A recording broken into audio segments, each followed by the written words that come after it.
A black man says his boss said he'll hunt him down because he was going to expose racism at the company. Let's put the company up full mass here. This is really interesting. A discrimination and wrongful termination lawsuit has been filed against HVAC company Southern Air in Lynchburg, Virginia. The plaintiff, former plumbing apprentice Adrian O'Neil Mitchell, alleged he was subjected to racial slurs and other bigoted threats while on the job. While at the company, he received threatening text messages from coworkers, and despite the graphic nature of the correspondence, his employer never addressed it. The lawsuit even claims Mitchell was terminated after complaining about the 2021 incidents. Mitchell is suing Southern Air for $5 million for being responsible for racial discrimination, retaliation, wrongful termination, and suffering through a racially charged, hostile work environment. Okay. You see the vehicles they drive? Okay. Mitchell, who is black, says he was hired August 1st, 2021, and a little over a month later, his site supervisor, who was white, started making offensive jokes and using the N-word with him. After reporting the site supervisor to his higher up, Mitchell's lawsuit alleges his boss said, while brandishing a weapon at Mr. Mitchell, if I got fired because of you, I know where you live, and it won't end well for you. All right, listen, I've never met the guy. I promise he talks a little bit like that.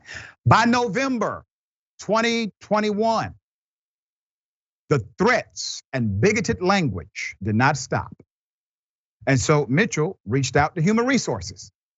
Still, nothing seemed to help, the claim states. The complaint says after he reported the offenses, he started getting suspended without pay at various points and eventually deemed terminated from employment. He believes it was a retaliation. According to Mitchell, his site supervisor called him heinous racial slurs. He said one even threatened he was going to hunt him down and shoot him in the head. The manager said in one exchange, "Boy, you better be running." He perceived the messages as a threat to his life, particularly as a black man. Mitchell says in the claim he contacted the appropriate administrators to share what happened to him. However, no one did anything about it. Now, let me say this. Atlanta Black Star did a remarkable job with this story. Big ups to Nicole Duncan Smith. We also have the text messages from that reporting. I will give it to you in just a second. Southern Air has since denied Mitchell's claim, answering the lawsuit by saying no one knew about the threats. The plaintiff's lawyers say they have evidence that Southern Air was aware of the discrimination.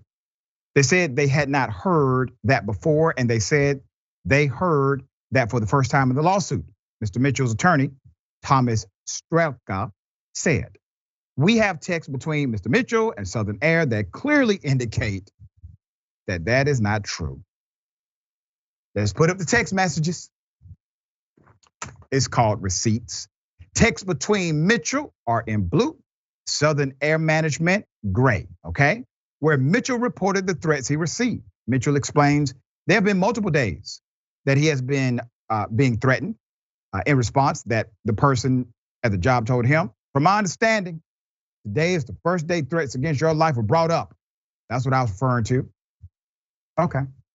He debunked that version of events saying, I told this person the day of it happening via telephone call. He called me back. An alleged Southern Air employee says, and I quote, "The job site is big enough to where you guys can work separately." Mitchell responds, "I'm not forgiving him. He threatened me, my life twice, said he'll kill me if something happens to his job." Okay, we got the text right there. Mitchell added, "and threatened to hit me with a piece of pipe. I know my rights. I'm not working with anyone who threatens me and slander my name about me being a snitch." The rep allegedly types back, "Our intention is to keep everyone working and obviously in a healthy work environment." In this screenshot, Mitchell is asked, "We would like for you and so the person to come in tomorrow, sit down and talk with us," this person and myself. So we put this past us. "Can you meet us here at 8:30 a.m. tomorrow morning?" Mitchell responded, I don't feel like that's for my best interest. He threatened me with bodily harm. You all want me to come in and shake hands and forgive him? Sorry, I can't do that. Listen, my response would have been, hell no. I'm not coming anywhere meeting you guys at 8:30 a.m. in the morning.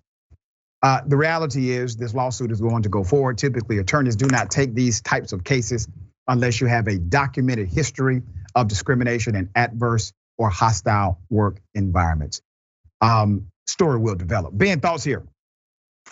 Well, it's just so frustrating that you always do need the receipts. Obviously, you have to prove your case, but I can hand at least the Southern Air Company one thing. They really are delivering some classic Southern air.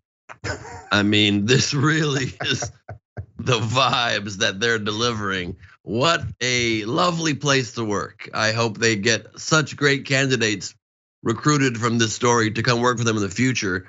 How there's any response to such hatred, to such insanity, other than addressing everything they can to get rid of the offending people in these situations. There is no other excuse. And it's yet another story of human resources not doing anything. There's gotta be some way, some quiz we can create that you give to candidates for human resource jobs to see if they have inherent bias as well. And if they actually will be people that will stand up for equal treatment of all people. Yeah. So we'll see how it unfolds, but very, very unfortunate what this man had to go through.